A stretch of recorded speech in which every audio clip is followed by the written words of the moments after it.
The music stopped the moment Duke Alistair Thorne stepped onto the marble floor of the grand hall. Every eye turned toward him, because that was what always happened when he entered a room.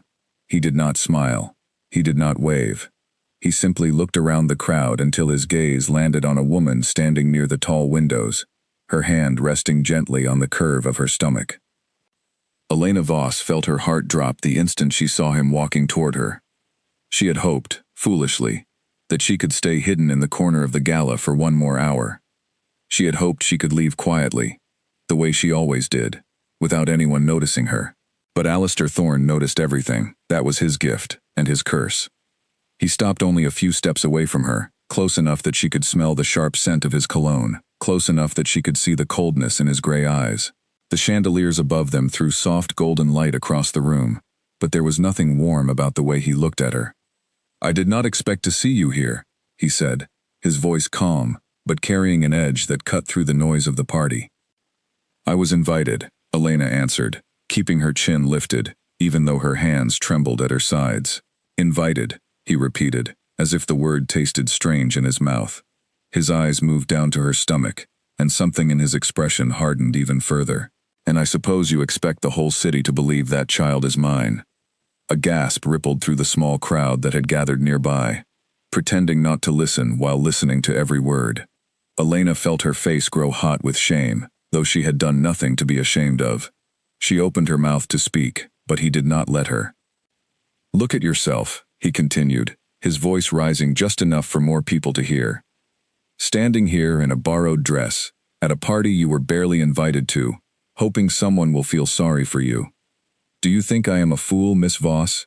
Do you think I do not know what women like you try to do to men like me?" "I never asked you for anything," Elena said, her voice shaking now, though she fought to keep it steady. "I never came near you. I never wanted anything from your family.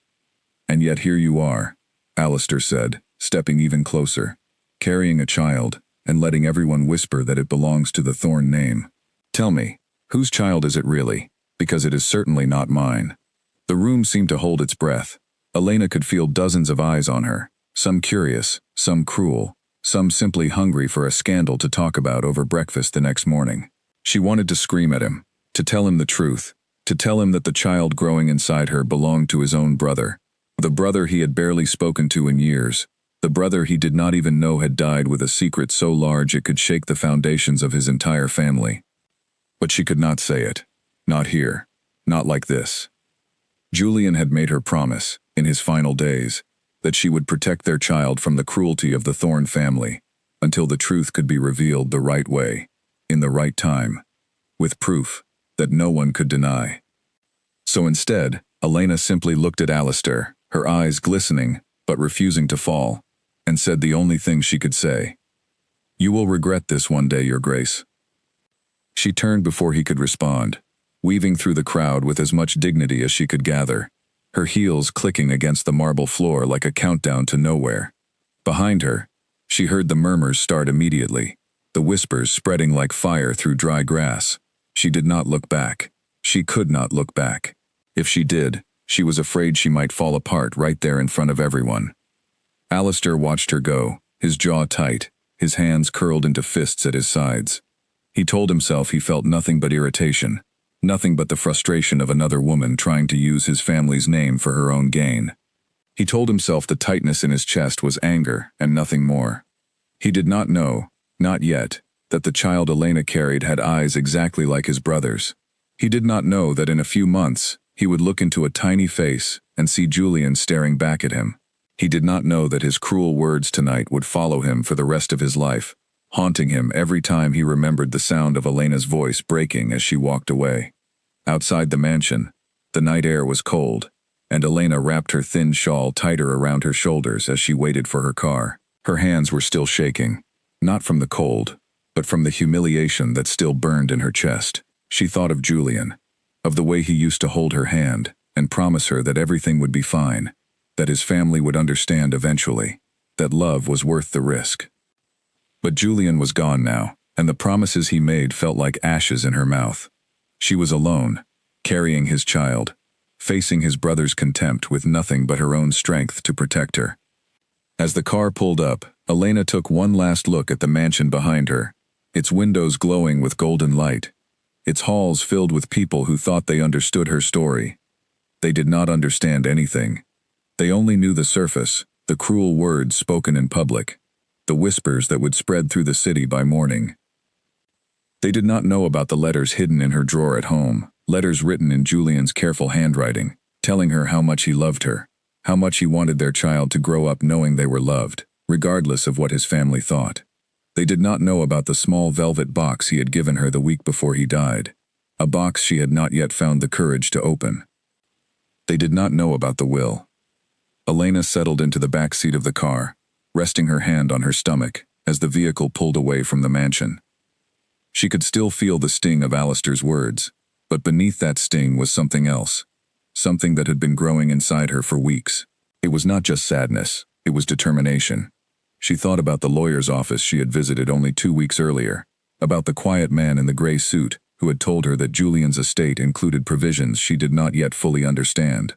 He had mentioned something about a private trust, something separate from the main family fortune, something tied directly to Julian's own bloodline. At the time, grief had clouded her mind too much to ask the right questions. She had been too focused on burying the man she loved to think about legal documents and inheritance clauses. But now, sitting in the back of a car driving away from a party where she had just been humiliated in front of half the city's elite, Elena knew she could not stay silent forever. The child inside her deserved more than whispered rumors and cruel jokes at parties. The child deserved the truth, even if the truth would shake the entire Thorne family to its core. She placed her hand against the cold window and watched the city lights blur past her. Somewhere in that city was a man who had just called her a liar in front of dozens of witnesses, a man who had no idea that the child she carried shared his own blood, his own family's eyes, his own brother's smile. Elena closed her eyes and made a silent promise to herself and to the tiny life growing inside her. She would not run from this. She would not hide forever. When the time was right, she would return to that mansion, and she would make Alistair Thorne understand exactly what he had done. The car turned onto a quiet street lined with old trees, and Elena finally allowed herself to breathe. The night had been humiliating, painful, and exhausting, but it had also given her something she had not expected. It had given her clarity. She understood now that hiding in the shadows would only make her weaker in the eyes of a family that already looked down on her. She needed to be strong, not just for herself, but for the child, who would one day need to know the truth about where they came from. As the car pulled up to her small apartment building, Elena stepped out slowly, one hand supporting her back, the other resting protectively over her stomach. She looked up at the dark windows of her modest home and thought about how different her life had become in just a few short months. She had gone from being a woman quietly in love to a woman carrying a secret so heavy it threatened to crush her every single day. But tonight, standing outside her building under the pale glow of a streetlight, Elena felt something shift inside her. The humiliation Alistair had thrown at her in front of everyone had not broken her. If anything, it had lit a fire she did not know she still had. She walked inside, climbed the narrow stairs to her apartment, and sat down at the small wooden table by her window. She pulled out the drawer where she kept Julian's letters, running her fingers over the edges of the worn envelopes. She thought about the velvet box still sitting untouched beside them. Tomorrow, she decided, she would call the lawyer. Tomorrow, she would ask the questions she had been too afraid to ask before. Tomorrow, she would begin the long journey toward the truth, no matter how difficult it became, no matter how much the Duke's cruel words continued to echo in her mind. Because somewhere deep inside her, Elena knew this was only the beginning of a story that would eventually change everything, not just for her, but for the entire Thorne family, and especially for the man who had mocked her without knowing he had just insulted the mother of his own brother's only heir. 3 months earlier, before the gala, before the whispers, before the cruel words spoken under golden chandeliers, Elena Voss had been a different woman. She had worked quietly as a museum archivist, spending her days surrounded by old paintings and dusty records, content with a simple life that asked nothing of her but careful hands and a sharp memory. She had not been looking for love, and she certainly had not been looking for a man like Julian Thorne. Julian had walked into the museum on a rainy afternoon, his coat soaked through, his hair dripping onto the polished floor. He had come to see a private collection of old family portraits, something related to research he was doing about his own family history. Elena had been assigned to guide him through the archives, expecting a stiff, entitled man who would treat her like hired help. Instead, she found a man who laughed easily, who asked thoughtful questions about the paintings, who seemed genuinely interested in the stories behind each brushstroke rather than the price tag attached to the frame.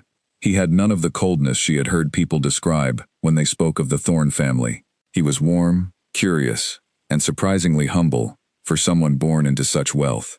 "You must think I'm strange," Julian had said that first day, smiling as he studied a portrait of a stern-looking ancestor. "Most people who come from families like mine only care about who painted the picture and how much it's worth. I just want to know if he was happy." Elena had smiled despite herself. "Was he?" "According to the letters my grandmother kept, not particularly," Julian had answered, his eyes twinkling with amusement. Apparently he spent most of his life arguing with his brother over inheritance and titles. "Some things never change in my family." She had not known then how painfully true those words would become. Over the following weeks, Julian returned to the museum often, sometimes with legitimate research questions, sometimes with flimsy excuses that made Elena smile, even as she pretended not to notice. Slowly, carefully, something grew between them, something neither of them had expected, and neither of them tried to stop. Julian told her about his older brother Alistair, about the distance that had grown between them since their father's death, about the weight of expectations that came with being born into the Thorn name. He told her he had always felt like the shadow, standing behind his brother, the spare heir who existed only in case something happened to the one who truly mattered.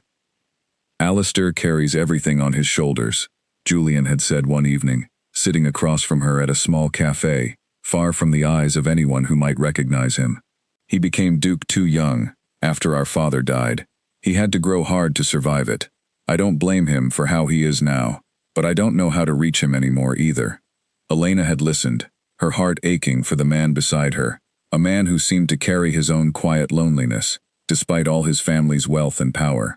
She had not realized, not then, how much that loneliness would shape the events that followed.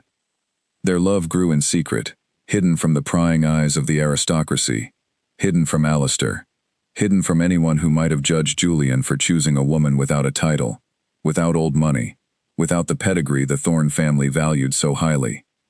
They met in quiet corners of the city, in small restaurants where no one recognized them, in the museum after hours when the halls were empty and silent. Julian had proposed to her on a cold winter night, kneeling beside the very portrait that had brought them together, promising her that he did not care what his family thought, that he wanted to build a life with her, regardless of the consequences. Elena had said yes through tears, believing for a brief, beautiful moment that their story might have a happy ending. But happiness, she would soon learn, was a fragile thing. Julian had planned to tell Alistair everything, to introduce Elena properly, to face his brother's judgment head-on, rather than continue hiding in the shadows. He had scheduled a meeting, determined to finally bridge the gap that had grown between them since their father's passing. He had been nervous but hopeful, believing that perhaps his brother would understand, that perhaps their relationship could survive the truth. He never made it to that meeting. The accident happened on a rainy evening, his car losing control on a slick mountain road as he drove back from a business trip. Elena had received the phone call late at night, a voice on the other end, telling her words she could barely process, words that shattered the future she had only just begun to imagine. She had not been allowed to grieve openly. She was not his wife, not officially recognized by his family, not even acknowledged as someone who mattered in his life. She had watched his funeral from a distance, standing behind a crowd of mourners who did not know her name, watching Alistair stand stone-faced beside the casket, unaware that the woman quietly weeping at the edge of the cemetery carried his brother's unborn child. In the weeks that followed, grief consumed her entirely. She barely ate, barely slept, moving through her days like a ghost haunting her own life. It was only when she discovered she was pregnant that something inside her shifted, a fierce protective instinct rising up through the fog of her sorrow. She thought of Julian's words, the promises he had made about their future, about the family he had wanted so badly to reconcile with.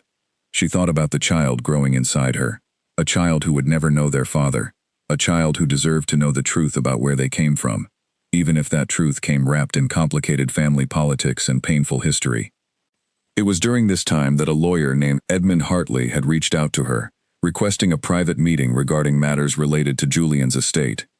Elena had been confused at first, unsure why a lawyer would want to speak with her, when she had no legal connection to the Thorne family. She had almost ignored the request entirely, too exhausted by grief to deal with legal complications. But something in Edmund's message had caught her attention, a single line that made her heart race with unexpected hope and fear at the same time. The message had simply said that Julian had left specific instructions regarding any children born after his passing, instructions that predated his death by several months, suggesting he had known, or at least suspected, that Elena might be carrying his child even before the accident took his life. Elena had sat in her small apartment for hours after reading that message, staring at the velvet box Julian had given her weeks before his death, the box she still had not found the courage to open. She wondered what secrets it held, what final words Julian might have left for her, what plans he had made in case the worst happened. She finally opened it that night, her hands trembling as she lifted the lid. Inside, nestled against dark velvet, was not a ring as she had half expected, but a small key, old and worn, attached to a note written in Julian's familiar handwriting. The note was brief, but it changed everything. If you are reading this, something has happened to me, and I am so sorry I cannot be there for you and our child. This key opens a box at my private bank, one my brother does not know exists. Inside, you will find everything you need to protect our child's future. I love you more than words can say. Please, be strong, for our baby. Elena had wept for hours after reading those words, overwhelmed by grief and love and fear, all tangled together in her chest. But beneath the sorrow, something else had begun to grow, a quiet resolve that would carry her through the difficult months ahead. She had contacted Edmund Hartley the following morning, agreeing to meet him at his office to discuss the details of Julian's estate. What she learned in that meeting would set into motion a chain of events that would eventually lead her back into the life of the man who had humiliated her at the gala, the man who had no idea that his cruel words had been directed at the mother of his own family's future. Edmund had been careful, professional, and surprisingly kind during their meeting. He explained that Julian had established a private trust several months before his death, separate from the main Thorne family fortune, a trust specifically designated for any biological children he might have. The trust included not only significant financial assets, but also a legal claim to certain properties that Alistair currently believed belonged solely to him.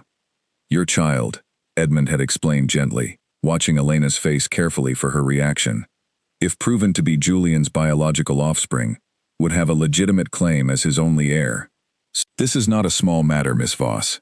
It involves considerable assets, and, more importantly, it involves the Thorne family's private legacy, separate from the dukedom itself.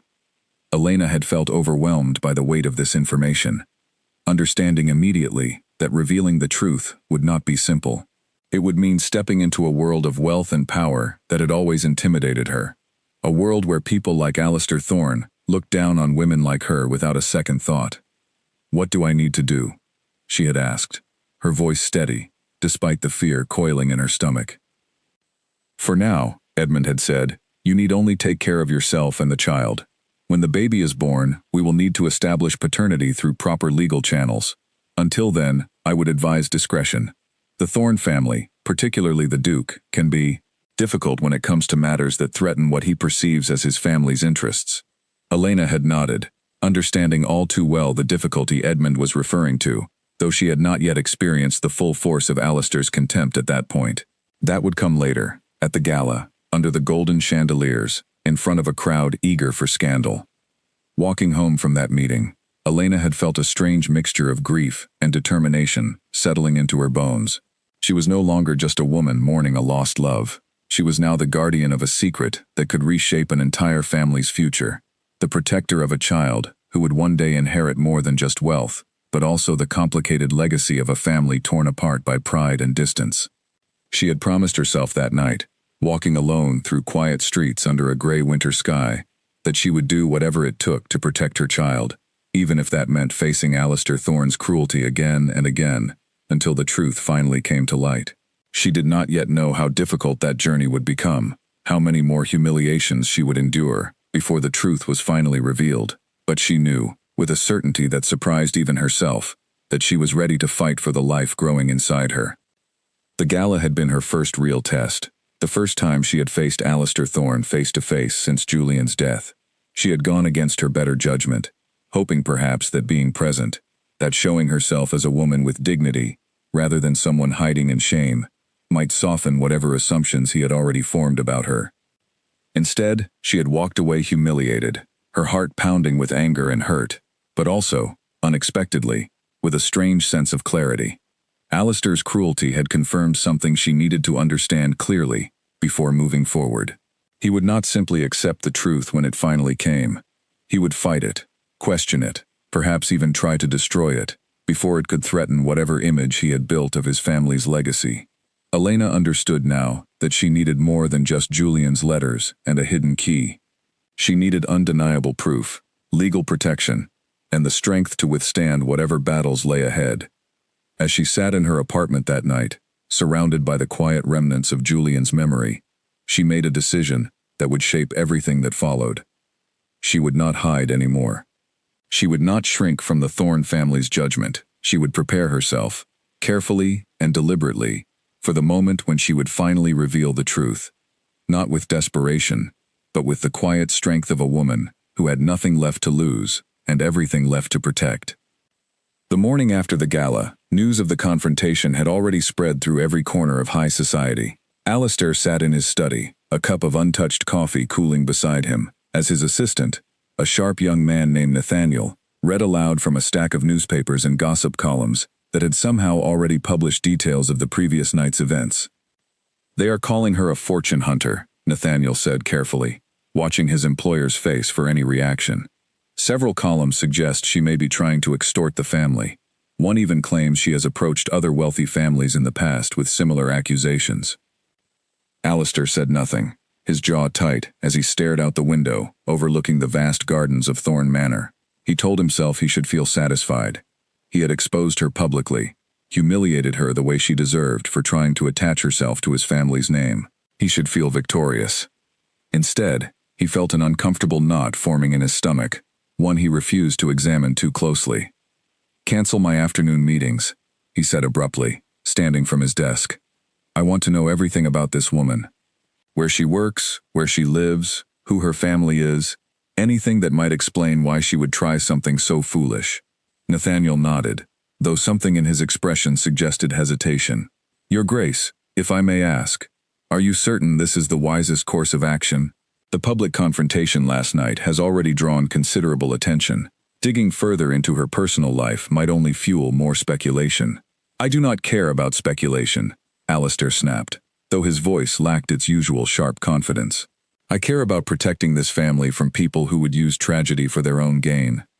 Nathaniel did not argue further, though his eyes lingered on his employer for a moment longer than necessary before he left the study to begin his investigation. Alone in his study, Alistair allowed himself, for the briefest moment, to remember the way Elena's eyes had looked the night before, not angry, not desperate, but steady and unwavering, even as he tore into her in front of dozens of witnesses. There had been something in her gaze that unsettled him, something that did not match the picture he had painted of her in his mind. He pushed the thought away quickly, reminding himself of his responsibilities. Since their father's death 3 years earlier, Alistair had carried the full weight of the Thorne dukedom on his shoulders alone.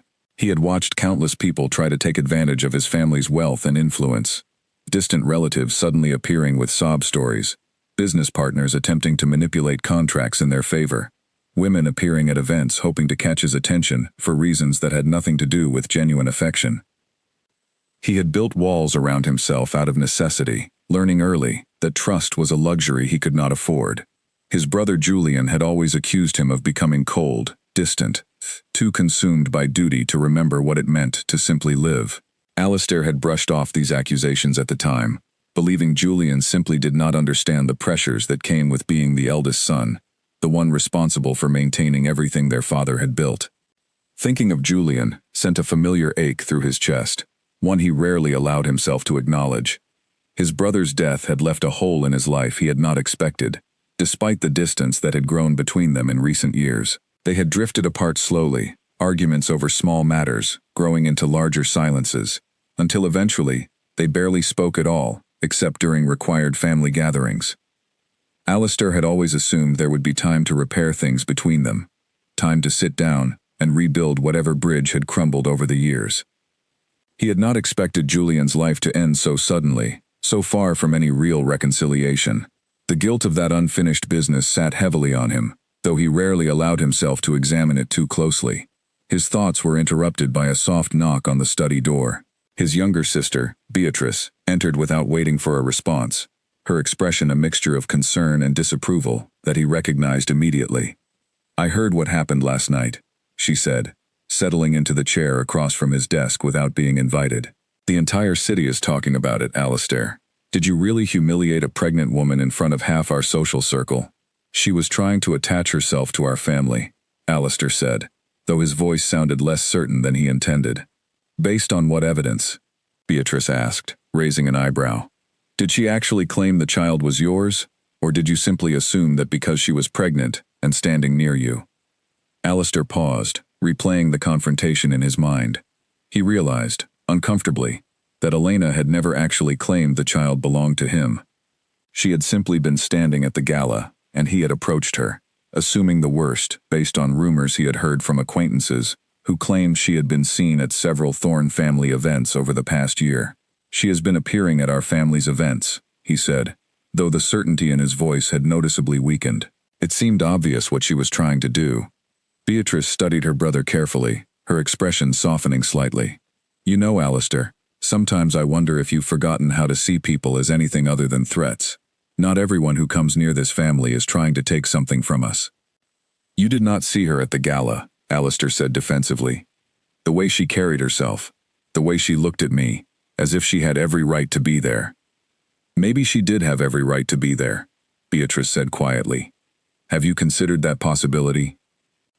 Alistair did not respond immediately, his mind drifting back to the strange steadiness in Elena's eyes, the way she had said he would regret his actions one day, not as a threat, but almost as a quiet, sorrowful prediction. He shook his head, refusing to let doubt creep further into his certainty. "I will look into her background," he said finally. "If there is nothing suspicious, I will consider offering some form of apology.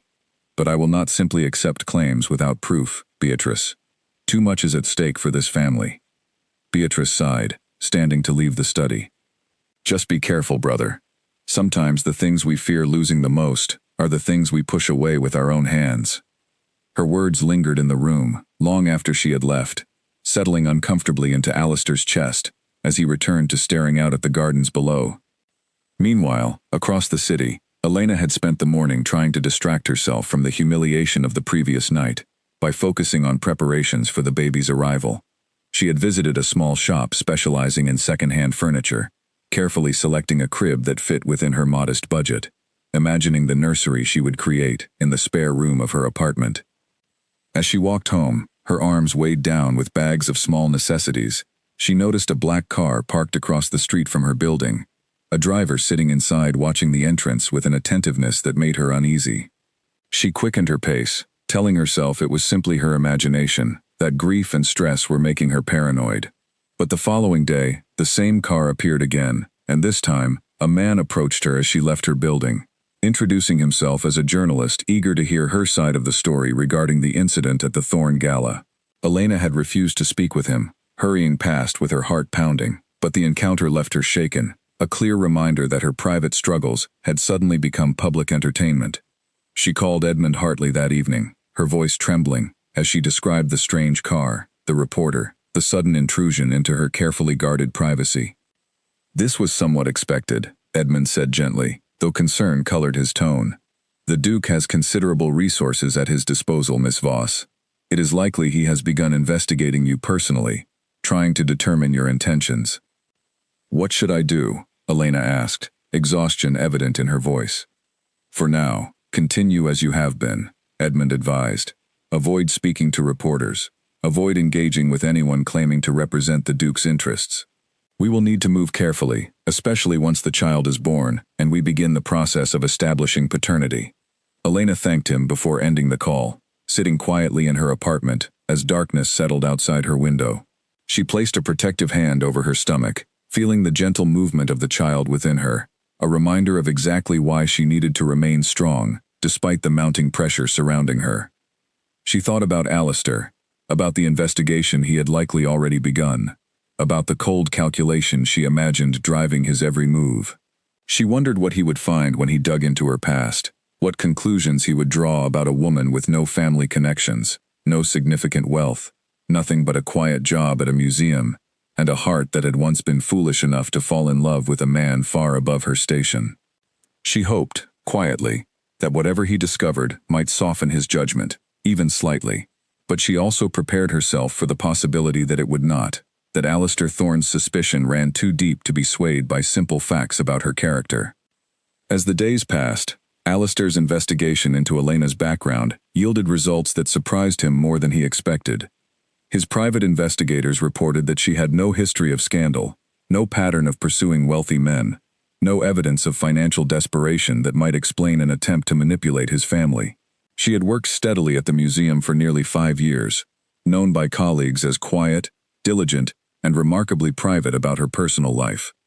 The only connection they found to his family was a series of visits to the museum's archive department made by Julian several months before his death, visits that had apparently become increasingly frequent over a period of weeks. Alistair stared at this information for a long time, an uncomfortable realization slowly forming in the back of his mind, one he was not yet ready to fully confront. He told himself it meant nothing, that his brother had simply been conducting research, as Julian often did when working on projects related to family history. He refused to consider the alternative possibility taking shape in his thoughts, the possibility that his brother's visits had been about something far more personal than historical research. That night, Alistair found himself standing outside Julian's old bedroom, a room that had remained untouched since his brother's death, preserved exactly as it had been left. He rarely entered this room, the memories too painful to confront directly, but something compelled him forward that evening, some instinct urging him to search for answers he had been avoiding. He found, tucked carefully inside Julian's desk drawer, a small stack of photographs he had never seen before.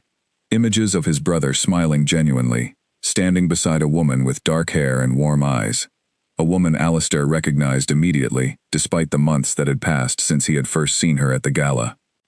His hands trembled slightly as he studied the photographs, each one capturing moments of quiet happiness he had not realized his brother had experienced in his final months.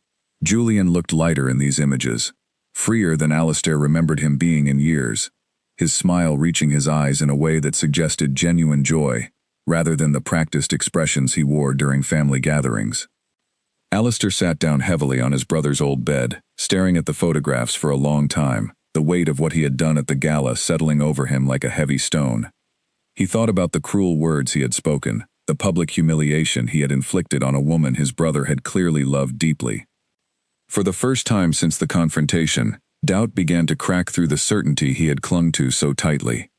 He did not yet know the full truth, did not yet understand the extent of what Julian and Elena had shared together, but he understood, with growing dread, that he might have made a terrible mistake. He returned the photographs carefully to their place in the drawer, his mind racing with questions he was not certain he was ready to answer. He needed to know more. He needed to understand what had truly happened between his brother and the woman he had so publicly condemned. But more than anything, buried beneath his confusion and growing guilt, was a question that frightened him more than any other, a question he was not yet ready to voice, even to himself. What if the child Elena carried truly was connected to his family, not through some scheme or manipulation, but through genuine love his brother had kept hidden from him, until it was too late for either of them to make things right? Edmund Hartley's office smelled of old paper and polished wood, a quiet contrast to the storm brewing inside Alistair's chest as he sat stiffly in a leather chair, waiting for the lawyer to arrive. He had requested this meeting himself, unable to shake the unease that had settled over him since discovering the photographs in Julian's room. He needed answers, and he suspected Edmund, who had served as the family's legal counsel for over a decade, might know more than he had previously revealed. When Edmund entered the room, his expression carried a careful neutrality that immediately put Alistair on edge. The lawyer sat across from him, folding his hands on the desk, choosing his words with obvious caution. Your Grace. I assume this visit relates to recent events, Edmund said. I found photographs of my brother with a woman, Alistair said bluntly, deciding there was no use in dancing around the subject. A woman I believe I encountered recently, under unfortunate circumstances. I want to know if you have any knowledge of a relationship between Julian and Elena Voss. Edmund's expression flickered, just slightly, before settling back into careful professionalism. Your Grace, I am bound by certain confidentiality agreements regarding matters related to your late brother's estate. However, given the circumstances, I believe it is time certain information came to light. He reached into a drawer and retrieved a thick folder, sliding it across the desk toward Alistair. Your brother established a private trust several months before his passing, separate entirely from the main family estate you currently oversee. This trust was designed specifically for any biological children he might father, regardless of whether he lived to see their birth. Alistair stared at the folder without touching it, his mind struggling to process the implications of what he was hearing. Are you telling me Julian believed he might have a child? That he planned for this possibility deliberately? He suspected it, yes, Edmund said carefully. Approximately 2 months before his accident, your brother came to my office and informed me that Miss Voss was expecting a child, and that he intended to marry her once he had properly introduced her to the family. He wanted to ensure that regardless of what happened, whether the family accepted her or not, his child would be legally protected and provided for. Alistair finally opened the folder, his hands unsteady as he scanned the legal documents inside. The language was formal and precise, outlining the terms of a trust that included not only significant financial assets, but also partial ownership of several properties that Alistair had always assumed belonged solely to the main Thorne estate. This is... Alistair paused, struggling to find the right words. This is substantial. Why was I never informed of this arrangement? Your brother specifically requested that this information remain confidential until the child's birth, and only if paternity could be legally confirmed, Edmund explained. He wanted to protect Miss Voss and the child from unnecessary scrutiny or interference before that time, particularly given the family's history of prioritizing reputation over personal happiness. The words landed like a quiet accusation, and Alistair felt his jaw tighten as memories of the gala flooded back into his mind. The cruel words he had spoken, the humiliation he had inflicted on a woman who had done nothing but try to protect a secret his own brother had asked her to keep. I need to speak with her, Alistair said, standing abruptly from his chair. I need to understand the full truth of what happened between them. Your Grace, Edmund said carefully, if I may offer some advice, Miss Voss has already endured considerable public humiliation because of the confrontation at the gala. Approaching her again, especially without a clear plan for how to handle this situation delicately, may only cause further harm. Alistair paused, the weight of Edmund's words settling over him uncomfortably. He thought about Elena's face at the gala, the steady dignity she had maintained, even as he tore into her in front of a crowd hungry for scandal. He thought about the way she had said he would regret his actions, not with anger, but with a quiet certainty that had unsettled him even then. What do you suggest? He asked finally, his voice quieter than before. Edmund considered the question carefully before responding. I believe the most responsible course of action would be to invite Miss Voss to stay under the family's protection until the child is born and paternity can be properly established. This would serve multiple purposes. It would ensure her safety and well-being during the remainder of her pregnancy. It would allow the family to properly investigate and confirm the claims involved, and it would provide an opportunity for you to understand the full truth before making any further public statements or decisions. Alistair considered this suggestion for a long moment, the practical logic of it warring with the discomfort he felt at the idea of inviting the woman he had so publicly humiliated into his own home. But beneath that discomfort was something else, a growing sense of responsibility, perhaps even guilt, that told him this was the right path forward, regardless of how uncomfortable it might become. Arrange a meeting, he said finally.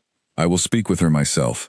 If what you say is true, if this child truly is my brother's only heir, then I owe her, at the very least, a proper apology, and the protection this family should have offered from the beginning. Edmund nodded, clearly relieved by the decision. I will contact her immediately, Your Grace. Though I must warn you, given recent events, she may be hesitant to accept any invitation from your family. Then I will have to convince her otherwise, Alistair said, determination settling into his voice even as uncertainty lingered beneath it. 3 days later, Elena sat in her small apartment, staring at a formal letter that had arrived that morning, bearing the official seal of the Thorne family. Her hands trembled slightly as she read through Alistair's carefully worded invitation, an offer to stay at Thorne Manor until the birth of her child, accompanied by a formal apology for his behavior at the gala, and a promise to properly investigate the claims regarding her relationship with Julian. She read the letter 3 times, unable to fully believe the shift in tone from the cruel man who had humiliated her weeks earlier. Part of her wanted to refuse immediately, to protect herself from further exposure to a family that had already caused her so much pain. But another part of her, the part focused entirely on protecting her unborn child's future, recognized the opportunity this invitation represented. If she accepted, she would have access to proper medical care, financial stability, and most importantly, the chance to finally establish her child's rightful place within the Thorne family legacy, exactly as Julian had wanted, before his life was cut tragically short. She called Edmund that evening, her voice steady, despite the nervousness churning inside her. I need to know I will be protected if I accept this invitation.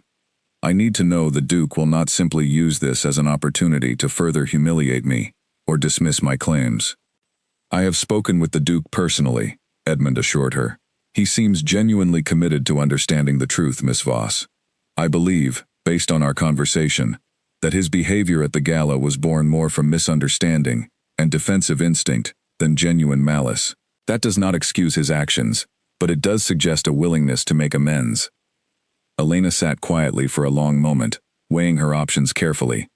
She thought about the small nursery she had been slowly preparing in her modest apartment, about the uncertain future that awaited her as a single mother with limited resources.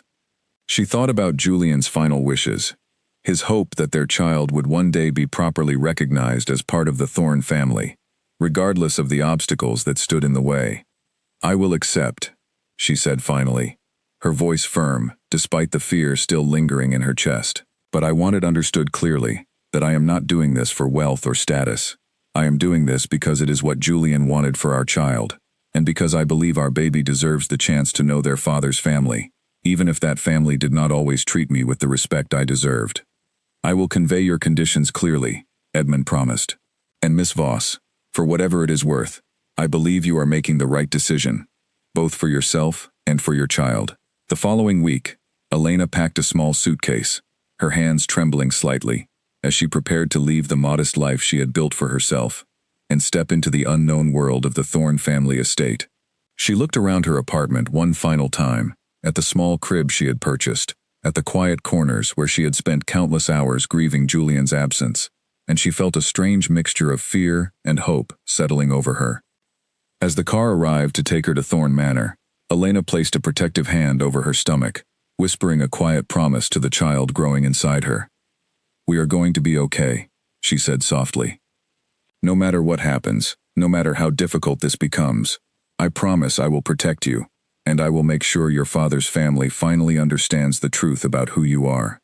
The drive to Thorne Manor took nearly an hour, the city gradually giving way to rolling countryside dotted with old estates and quiet forests.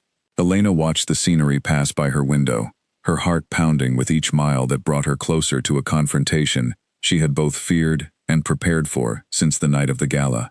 When the car finally pulled through the massive iron gates of Thorne Manor, Elena felt her breath catch at the sheer scale of the estate before her.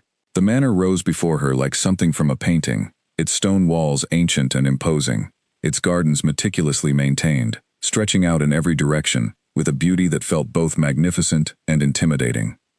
Standing at the entrance, waiting with an expression she could not quite read, was Alistair Thorne, dressed in a simple dark suit that somehow still managed to convey authority and command.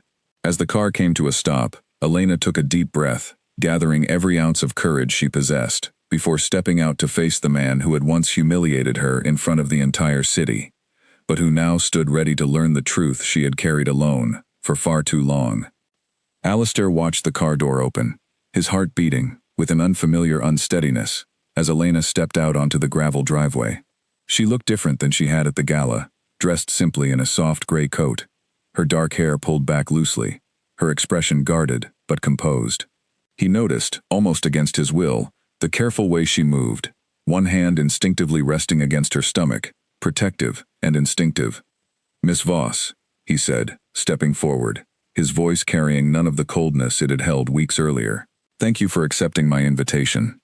Elena studied him for a long moment before responding, her eyes searching his face, as though trying to determine whether the change in his demeanor was genuine or simply another performance. "I did not accept for your sake, Your Grace. I accepted for my child's sake." Alistair nodded, accepting the sharpness in her words without argument. "That is fair. I understand you have little reason to trust my intentions, given how we first met." "You mean given how you humiliated me in front of half the city," Elena said, her voice steady despite the underlying edge. "Yes," Alistair admitted, surprising her with his directness. "I have no excuse for my behavior that night. I acted out of assumption and fear, rather than reason, and I am prepared to make amends, starting with a proper investigation into the truth of your relationship with my brother." Elena nodded slowly, though her guard remained firmly in place, as a member of the household staff approached to carry her small suitcase inside. Alistair gestured for her to follow him, leading her through the grand entrance of Thorn Manor, past towering portraits of ancestors long since passed, through hallways lined with priceless art and antique furniture that spoke of centuries of wealth and tradition. He showed her to a spacious guest room on the second floor, decorated in soft blues and creams, with large windows overlooking the estate's expansive gardens. It was, Elena had to admit silently, far more comfortable than anything she had experienced in her modest apartment, though the luxury did little to ease the tension she felt at being under the same roof as a man who had so publicly condemned her weeks earlier. "You will have full access to the estate's medical staff for the remainder of your pregnancy," Alistair explained, standing stiffly near the doorway. "I have also arranged for a private investigator to formally document evidence related to your relationship with Julian, alongside preparations for legal paternity testing once the child is born. And if the results confirm what I have already told you," Elena said, meeting his gaze directly, "will you finally believe me, or will you find some new reason to doubt my word?" Alistair paused, the directness of her question catching him off guard. He thought about the photographs he had found in Julian's room, about the trust his brother had established months before his death, about the growing certainty settling in his chest despite his lingering caution.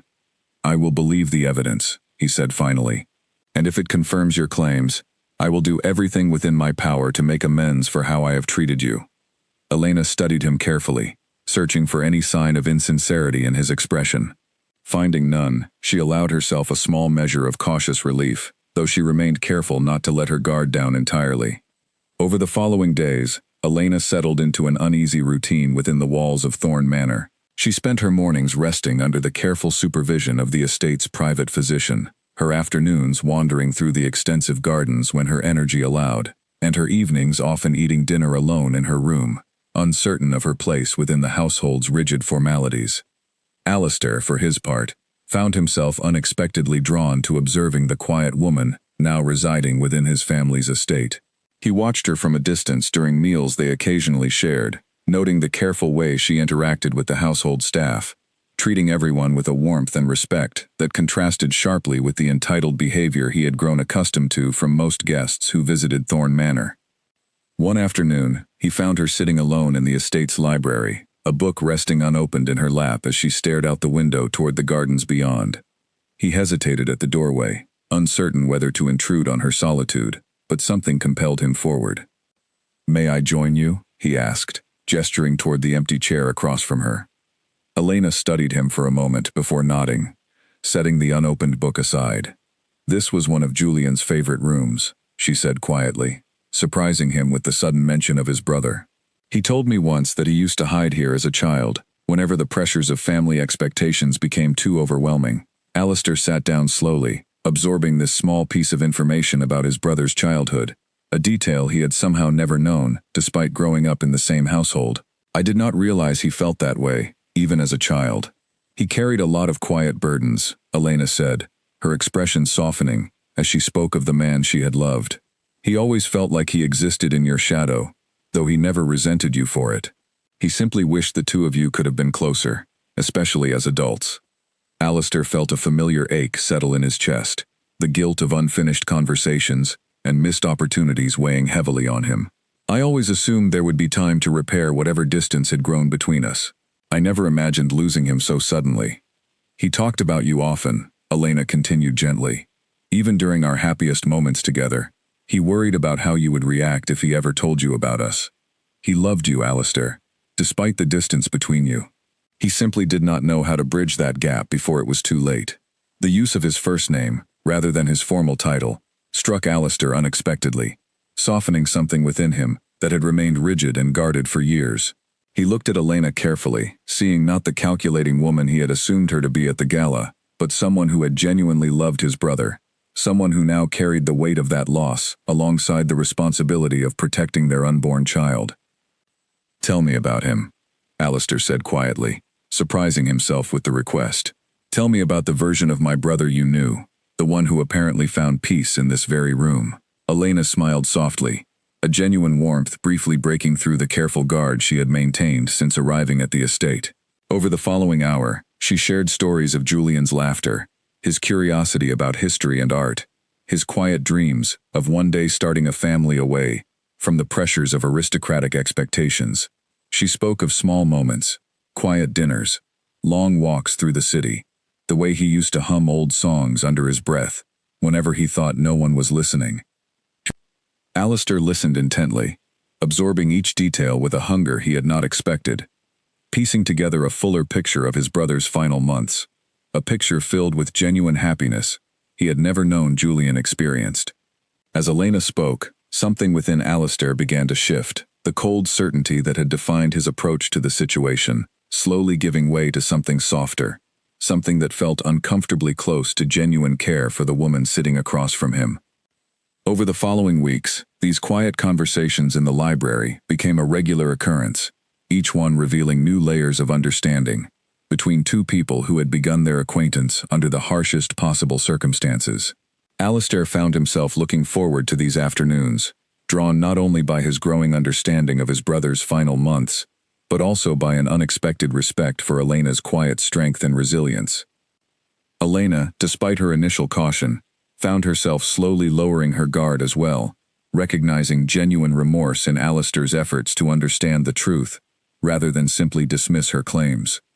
She began to see glimpses of the man Julian had once described, someone who carried heavy burdens with quiet dignity, someone capable of warmth despite the cold exterior he presented to the world. But even as their relationship shifted toward something resembling mutual respect, the shadow of the investigation loomed over them both, a reminder that the truth still needed to be formally established, that legal proof still needed to be gathered before Elena's claims could be fully recognized by the family and the world beyond the estate's walls. One evening, as autumn settled fully over the estate's gardens, painting the landscape in shades of gold and amber, Alistair found himself standing outside Elena's door, a small wrapped package in his hands. He knocked softly, uncertain why his heart raced slightly as he waited for her response. When she opened the door, surprise flickered across her face at his unexpected visit. "Your Grace? Is something wrong?" "No," Alistair said quickly, extending the package toward her. "I found this in Julian's belongings. I believe it belongs to you." Elena took the package carefully, unwrapping it slowly to reveal a small leather journal, its pages worn from frequent use. Her breath caught as she recognized her own handwriting on the inside cover, a diary she had believed lost months earlier during the chaos following Julian's death. "I do not understand," she said softly, tears welling in her eyes. "How did Julian have this?" "I found it hidden among his private papers," Alistair explained gently. "I believe he kept it safe for you, perhaps intending to return it, once circumstances allowed." Elena opened the journal carefully, her eyes scanning familiar entries filled with private thoughts about her relationship with Julian, hopes for their future together, fears about how his family might react to their love. As she read, she realized Julian had not only kept the journal safe, but had also added his own handwritten notes throughout its pages, small messages of love and encouragement scattered among her original entries. Overwhelmed with emotion, Elena looked up at Alistair, gratitude and grief mingling in her expression. "Thank you for returning this to me. It means more than you could possibly understand." Alistair nodded, watching her carefully, feeling something shift further within his chest as he witnessed her raw vulnerability. I am beginning to understand more than you might think, Elena. Every day I spend here, learning about the life my brother built with you, only deepens my regret for how I treated you that night at the gala. Elena studied him for a long moment, the sincerity in his voice unmistakable. Regret is a start, she said quietly, but it will take more than words to fully repair what has been broken, Alistair. Trust, once shattered, does not rebuild itself overnight. I understand, Alistair said, meeting her gaze steadily, but I am prepared to earn that trust, however long it takes. As he turned to leave, Elena watched him go, her heart torn between the lingering pain of his earlier cruelty and the growing recognition of genuine change taking shape before her eyes. She closed the journal carefully, holding it against her chest, feeling closer to Julian in that moment than she had since his death, and strangely, feeling an unexpected connection growing toward the brother he had left behind. Winter arrived early that year, dusting the gardens of Thorn Manor with a thin layer of frost that sparkled under the pale morning sun. Elena's pregnancy had progressed steadily, her due date now only weeks away, and with each passing day, the atmosphere within the estate seemed to shift further from the tense uncertainty that had marked her arrival months earlier. Alistair had thrown himself into the investigation, with an intensity that surprised even his closest staff. He had personally reviewed every document Edmund provided, cross-referenced dates and locations mentioned in Elena's journal against Julian's known schedule during the months leading up to his death, and spoken with several mutual acquaintances who confirmed seeing the couple together on multiple occasions throughout the city. Every piece of evidence pointed toward the same conclusion, one that no longer surprised him, but instead settled into his chest with a quiet, sobering certainty. Elena had told the truth from the very beginning. His brother had loved her deeply, had planned a future with her, had wanted nothing more than to introduce her properly to the family, before tragedy stole that opportunity away. One particularly cold evening, as snow began falling gently outside the manor's tall windows, Alistair sat alone in his study, reviewing the final documents from his investigation, when Nathaniel entered carrying a small wooden box that had been discovered during a recent inventory of Julian's private belongings stored in the estate's archive. "Your Grace, this was found in a locked drawer within your brother's old study," Nathaniel explained, setting the box carefully on the desk. "The staff was uncertain whether to bring it to your attention, given its personal nature, but I believed you would want to see it immediately." Alistair opened the box slowly, finding inside a leather-bound journal that appeared distinctly different from the one he had already returned to Elena. This journal bore Julian's own handwriting throughout, filled with private thoughts and reflections spanning the final year of his life. Alistair began reading, his heart tightening with each passing page, as his brother's private voice filled the silence of the study. Julian had written extensively about his growing love for Elena, describing their meetings at the museum with a tenderness that revealed depths of emotion Alistair had never witnessed in his brother's public demeanor.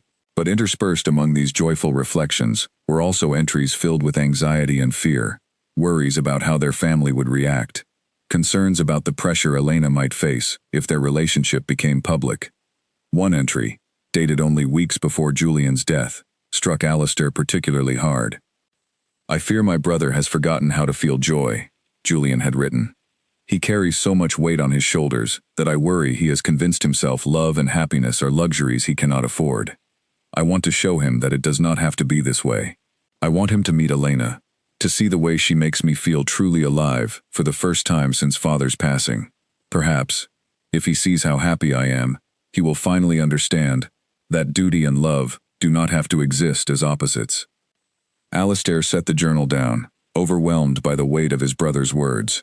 He thought of all the years he had spent building walls around himself, convincing himself that emotional distance was necessary for survival within their demanding world.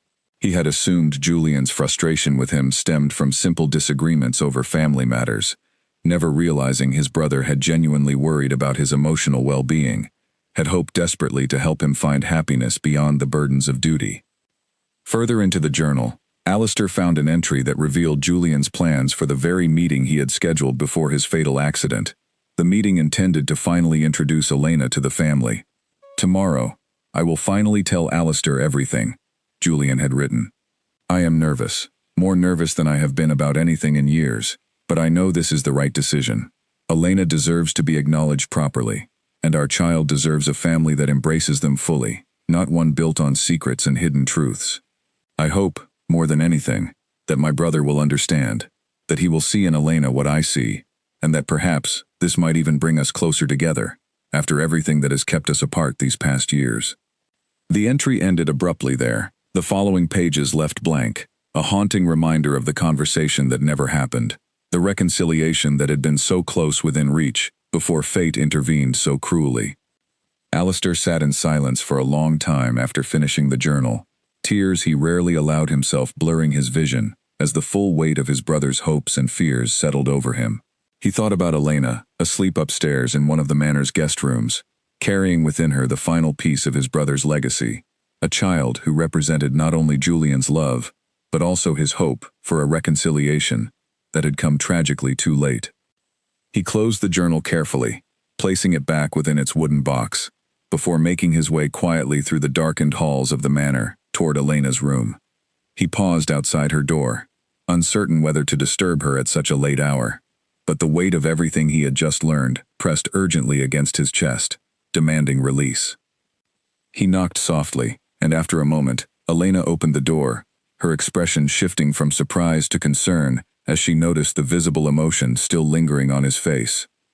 "Alistair, what happened?" she asked, stepping aside to let him enter. He held up the wooden box, his voice unsteady, as he explained what he had discovered.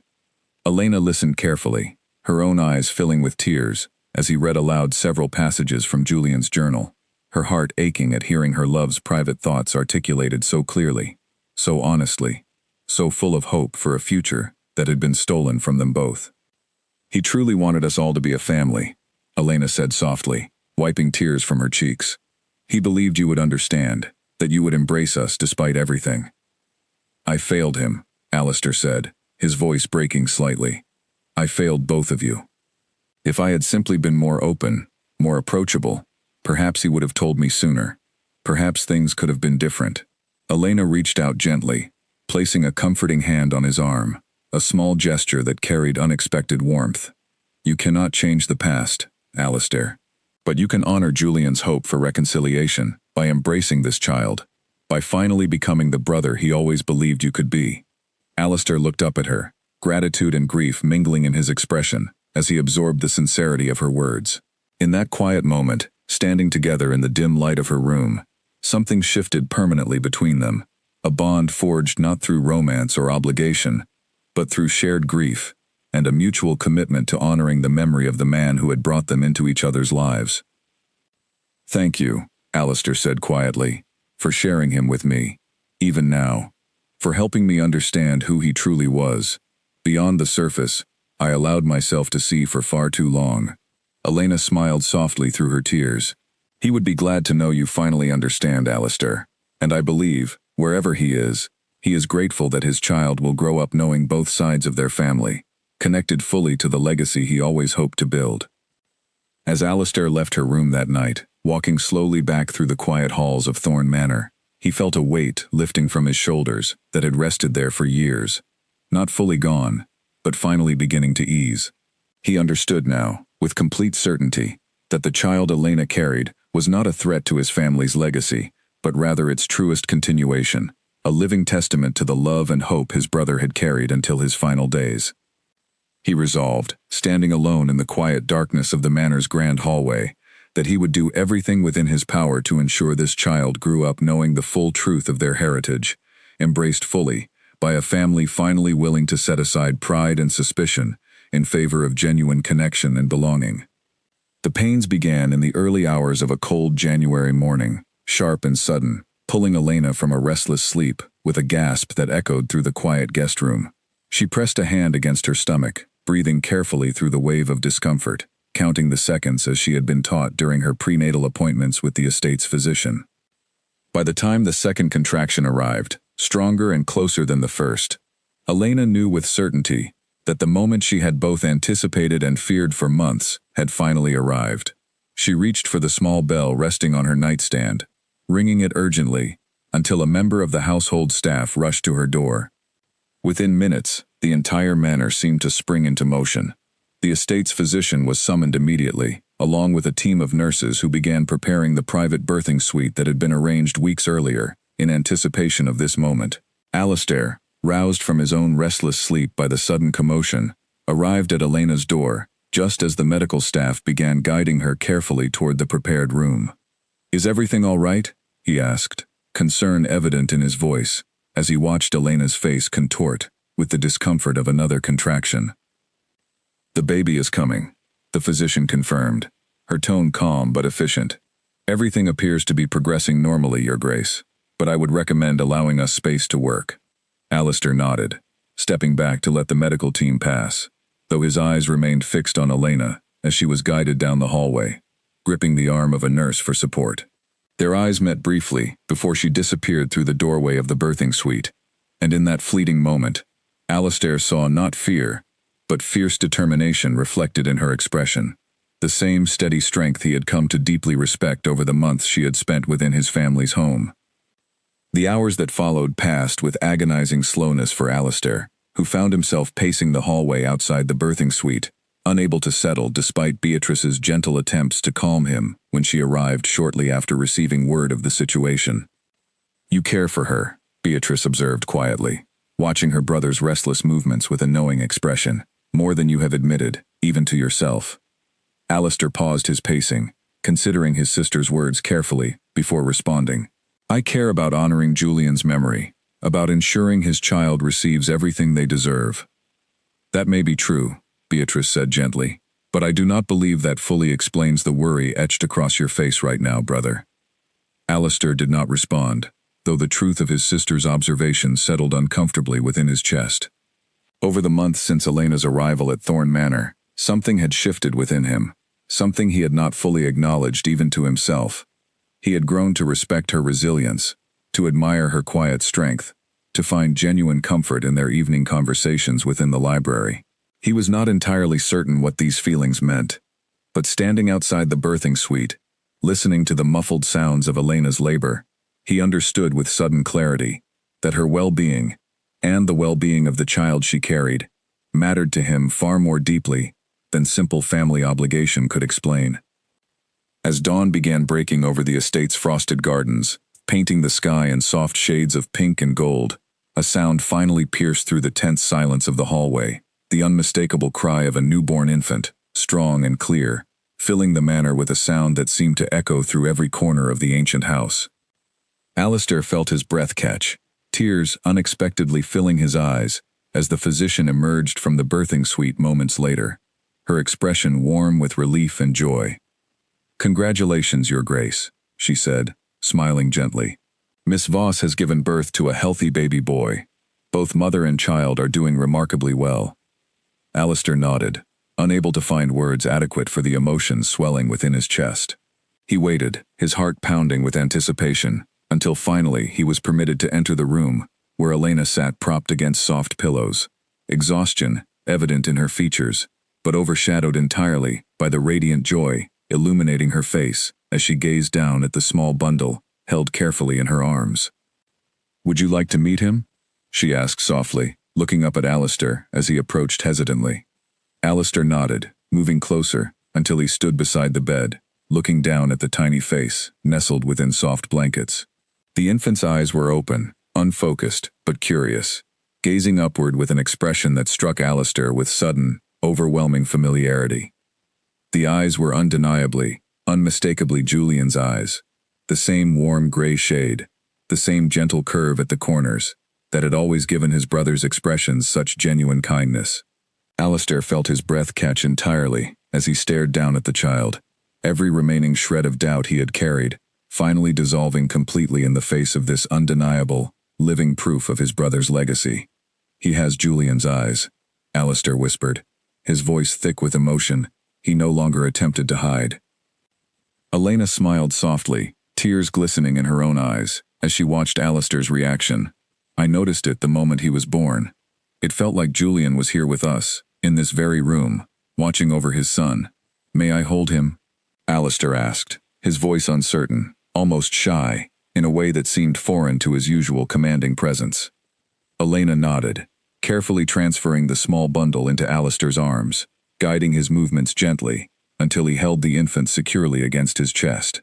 Alistair stared down at the tiny face, overwhelmed by a rush of protective tenderness he had never before experienced. A fierce, immediate love that settled into his heart with unexpected permanence. "Hello, little one," he murmured softly, his voice breaking slightly. "I am your uncle, and I promise you, from this moment forward, you will never doubt where you belong, or how deeply you are loved." Elena watched this exchange with quiet emotion, recognizing in Alistair's tender expression the beginning of a transformation she had hoped for, but had not been entirely certain would come to pass. The cold, suspicious man who had humiliated her at the gala months earlier seemed to have completely disappeared, replaced by someone capable of genuine warmth and unconditional love. "What will you name him?" Alistair asked, still gazing down at the infant, cradled carefully in his arms. "Julian," Elena said softly. "Julian Thorne, after his father. I want him to carry that name proudly, to know exactly who he came from and how deeply he was loved before he was even born." Alistair nodded, emotion tightening his throat as he looked between the sleeping infant and Elena's tired but joyful expression. "Julian Thorne," he repeated quietly, "a fitting name for the true heir to this family's legacy." As the morning light filled the room, casting a warm golden glow across the small family gathered together for the first time, Alistair felt a profound shift settling permanently within him. The suspicion and cruelty that had defined his initial reaction to Elena's presence in his life had been completely replaced by something far more meaningful. A genuine commitment to protecting and honoring this small, precious continuation of his brother's memory. He knew, standing there holding his nephew for the first time, that the difficult work of formally establishing paternity, of announcing the truth to society, of navigating the complicated legal and social ramifications that would inevitably follow, still lay ahead of them. But in that quiet, sacred moment, none of those challenges felt insurmountable. He had found something far more important than legal proof or social acceptance. He had found genuine family, forged through grief and truth, ready to embrace a future none of them had anticipated, but all of them now welcomed with open hearts. News of the child's birth spread quickly through the tight circles of high society, though Alistair had taken careful steps to control the narrative, before rumors and speculation could once again cause harm to Elena's reputation. Within days of little Julian's arrival, formal paternity testing had been completed, under strict legal supervision, the results confirming, without any doubt, what Alistair had already come to believe in his heart. The child was, beyond any possible dispute, his brother's biological son. Armed with this undeniable proof, Alistair called for a private meeting with the family's closest legal advisors and public relations counsel, determined to address the situation directly and honestly, rather than allowing further speculation to damage Elena's standing or the child's future within society. "I intend to make a public statement," Alistair informed the assembled group, his voice carrying the same commanding authority they had always known, though now tempered with genuine conviction rather than cold calculation. "I will acknowledge the child publicly as Julian's son and rightful heir to his private trust. I will also issue a formal apology to Miss Voss for my behavior at the gala, and for any distress my actions may have caused her during an already difficult time." The public relations advisor, a cautious woman named Priscilla, raised concerns about the potential scandal such an announcement might generate. "Your Grace, revealing this so publicly, so directly, carries significant risk. Society may still choose to view Miss Voss unfavorably, regardless of the paternity results.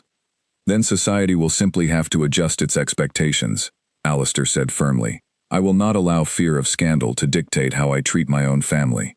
Elena Voss deserves acknowledgement and respect, not further hiding or shame." 2 weeks later, Alistair organized a formal gathering at Thorne Manor, inviting many of the same aristocratic families who had witnessed his cruel confrontation with Elena months earlier. As guests arrived, curious murmurs filled the grand hall, speculation running rampant about the purpose behind such an unexpected invitation. Elena stood beside Alistair as he prepared to address the gathered crowd, little Julian sleeping peacefully in her arms, dressed in a delicate white gown that seemed to glow softly under the chandeliers above. Her heart raced with nervousness, though she found unexpected comfort in the steady presence of Alistair, standing beside her, his hand resting gently on her shoulder in silent support. "Thank you all for joining us this evening," Alistair began, his voice carrying clearly across the silent hall. "Several months ago, at a similar gathering, I made a grave error in judgment, one I deeply regret, and wish to formally address tonight." The crowd's murmuring quieted further, every eye fixed intently on the Duke, as he continued speaking. "I publicly humiliated a woman who had done nothing to deserve such treatment, accusing her of dishonesty and manipulation, without properly investigating the truth of her circumstances. I acted out of fear and assumption rather than reason, and in doing so, I caused significant harm to someone who had already endured immense personal loss." Alistair paused, looking down at Elena and the sleeping infant in her arms, before continuing. "I stand before you tonight to correct that grave error. This is Julian Thorne, my nephew, the biological son of my late brother, confirmed through rigorous legal paternity testing, conducted under full transparency. He is the rightful heir to a private trust established by my brother before his death, and he is, without question, a beloved and cherished member of the Thorne family." Gasps rippled through the crowd, followed by a wave of hushed whispers, as guests absorbed the magnitude of this public revelation. Alistair waited patiently for the initial reaction to settle, before continuing. "I owe Elena Voss a public apology for the cruelty I displayed toward her, cruelty born from my own inability to trust in genuine love and honesty, rather than assuming the worst in others.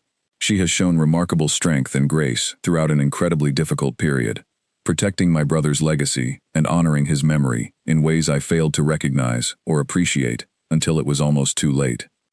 He turned to face Elena directly, his expression sincere and vulnerable, in a way that surprised many among the gathered crowd who had only ever witnessed the Duke's guarded, commanding presence. "Elena, I am deeply sorry for the pain I caused you. I hope, in time, you can find it within yourself to forgive my earlier judgment, and I promise, from this day forward, you and Julian will always have a place within this family, protected and cherished as you both deserve." Elena felt tears welling in her eyes as she listened to Alistair's public apology, the sincerity in his voice unmistakable to everyone present. She looked around at the crowd, many faces reflecting genuine sympathy now, rather than the cruel curiosity she had witnessed months earlier at this same gathering. "Thank you," she said softly, her voice carrying clearly, despite the emotion coloring her words. "Julian would be proud to see his family finally embracing the truth, and grateful, I believe, to know his son will grow up surrounded by love, rather than secrecy and shame." The formal announcement, though initially met with shock and speculation, gradually shifted public perception significantly in Elena's favor. Society, ever mindful of the Duke's evident sincerity and the undeniable legal proof supporting the child's paternity, slowly began extending genuine warmth and acceptance toward Elena and little Julian, recognizing the courage and dignity she had displayed throughout months of public scrutiny and private grief. In the weeks following the announcement, Alistair worked diligently alongside Edmund to formally establish little Julian's legal standing within the family, ensuring the trust his brother had created remained fully protected and properly managed until the child came of age. He also began the careful process of officially integrating Elena into the family's social circles, introducing her personally to close family friends and business associates, always careful to emphasize the respect and admiration he had come to genuinely feel for her strength and character. Beatrice, who had watched her brother's transformation with quiet satisfaction throughout the entire ordeal, found herself growing genuinely fond of Elena during this period. The two women bonding over shared afternoons, spent caring for little Julian, as he grew stronger and more alert with each passing week. "You have changed him," Beatrice observed one afternoon, watching Alistair play gently with his nephew in the Manor's sunlit nursery. "I have not seen my brother this genuinely happy in years, perhaps not since before our father's passing." Elena smiled softly, watching Alistair's careful, tender interactions with the infant, a stark contrast to the cold, distant man she had first encountered at the gala. "I believe Julian's memory has changed him, more than anything I have done. He simply needed to understand the truth in order to remember how to feel again." Beatrice nodded thoughtfully. "Perhaps, but I believe you have played a significant role in that transformation as well, Elena. Do not underestimate your own influence on this family's healing. Elena considered these words carefully, watching as Alistair lifted little Julian into the air, eliciting a delighted giggle from the infant that echoed warmly through the nursery. She thought about the painful journey that had brought them to this moment, the humiliation, the grief, the careful rebuilding of trust between two people who had begun their acquaintance under the harshest possible circumstances. She had not anticipated, when she first accepted Alistair's invitation to stay at Thorn Manor, that their relationship would evolve into something resembling genuine friendship, perhaps even something deeper that neither of them had yet fully acknowledged.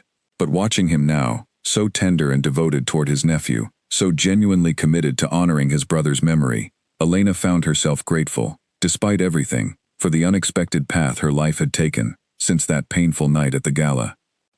Spring arrived at Thorn Manor with a gentle warmth that seemed to mirror the transformation quietly unfolding within its ancient walls.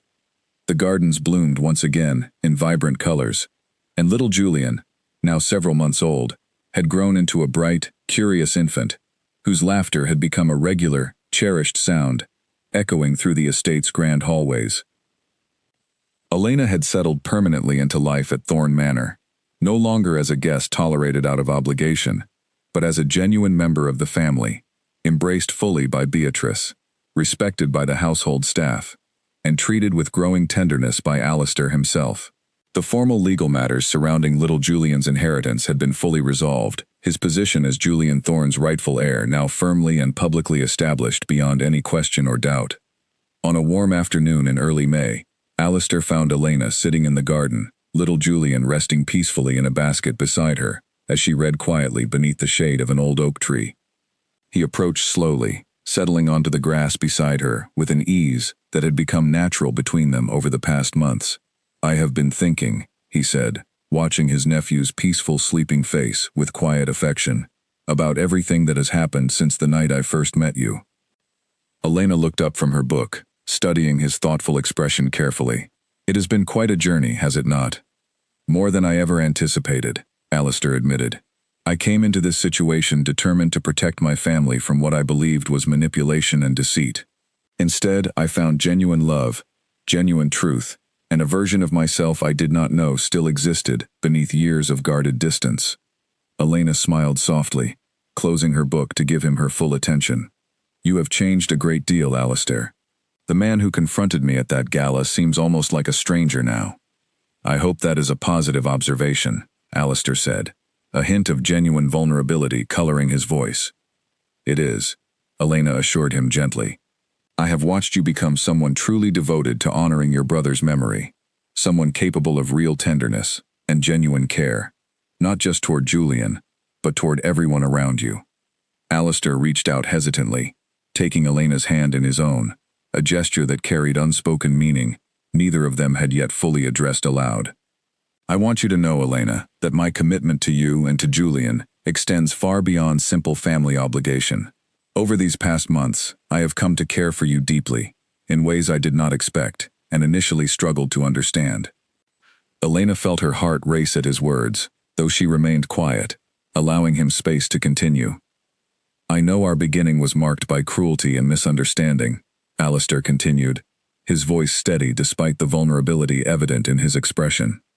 "But I believe, if you are willing, we might build something genuine together, not to replace what you shared with Julian, but as something new, something built on the mutual respect and understanding we have carefully developed since then." Elena studied him carefully, weighing the sincerity in his eyes against the painful memories of their difficult beginning.